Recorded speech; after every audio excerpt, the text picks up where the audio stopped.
జగన్ తిరుపతిలో అల్లర్లు మత కల్లోలు సృష్టించేందుకు కుట్ర పన్నారని తిరుపతి జనసేన ఇన్ఛార్జ్ కిరణ్ రాయల్ ఆరోపించారు. మిమ్మల్ని కొట్టడానికి మేము గుడ్లు కొన్నామని చెప్పడం హాస్యాస్పదంగా ఉందన్నారు. గులకరాయో గొడ్డల వేటు లాంటివి మరలా క్రియేట్ చేసి సానుభూతి పొందాలని చూశాడని, పవన్ కళ్యాణ్ ఆదేశాలతో తిరుపతిలో శాంతియుత నిరసనలు విరమించుకున్నామని తెలిపారు. వెంకటేశ్వర స్వామియే జగన్ను తిరుమలకు రాకుండా అడ్డుకున్నారని కిరణ్ రాయల్ అన్నారు.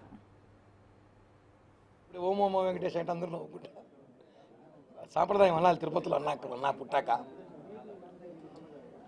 మనం చూసుంటాం. గత 10 రోజులుగా ప్రపంచాన్ని కుదిపేసిన విషయం లడ్డు విషయం.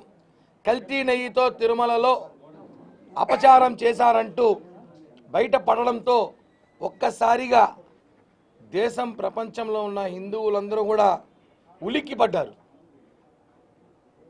దీని మీద చాలామంది పోరాటాలు, ఉద్యమాలు, ధర్నాలు, మీడియా సమావేశాలు, నిరసనలు అన్నీ చేశాక దాని ఒక విలువ, దాని ఒక భయం తెలిసి తెలియదు. కానీ పులివెందుల ఎమ్మెల్యే జగన్మోహన్ రెడ్డి నిన్న పర్యటన రద్దు చేసుకున్నారు.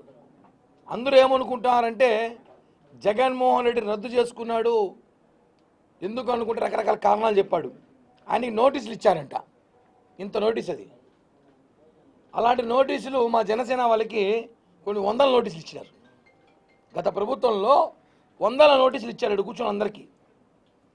నోటీస్ ఎక్కడ జగన్మోహన్ రెడ్డికి ఇవ్వాలా మేము? నోటీస్ ఎవరికి ఇచ్చారు వాళ్ళకి చేరింది.